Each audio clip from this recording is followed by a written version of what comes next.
එන්න. ඔන්න ඉතින් මා දුර බැහැර ඉඳලා ආවා නෙළුම් මල් බලන්න. නෙළුම් මල් තාම තියෙනවා. අපි ඔන්න හෝටන් තැන්නට ගියා. ගිහිල්ලා එතනින් පස්සේ අපි ගියා ලෝකාන්තෙට. ලෝකාන්තේ යන මග තාම තියෙනවා නෙළුම් මල් ලස්සනට ඔන්න බලන්න ලස්සනට පිපිලා තියෙනවා. මේව පිපෙන්නේ අවුරුදු 12කට පස්සෙලු. කොහොම හරි ඉතින් ඔන්න ඒකත් බැලුවා. එදා යන දවසේ නම් හොඳටම වැස්ස. පාර හොඳටම මඩ වෙලා. හරිම අමාරුවෙන් තමයි ගියේ.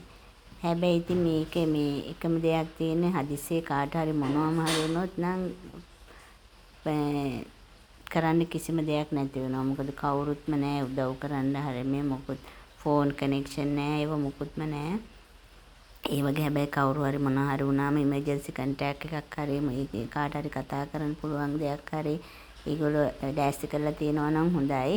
මොකද දන්නේ නැහනේ අතරමඟ මොන කරදර වෙනවද කියලා. මොකද සුදු කට්ටියත් එනවා. ඒගොල්ලෝ ඒක මන් දන්නේ ඒක නම් සේෆ්ටි නෑ. ඉතින් අපේ මිනිස්සු ඕන කෙනෙකුට ඕන වෙලාවක උදව් කරන හින්දා සමහර වෙලාවට කාට හරි කරදරයක් වුණොත් බලයි. නමුත් මට එතනදී තුණා ඒක නම් කරන්න ඕන දෙයක් කියන. මොකද කාටවත් කතා කරන්න සිග්නලුත් නැහැ නේද ඒ හැරියට ගියාම. ඉතින් අපි හොඳ ෆන් එකක් අරන් ආවා.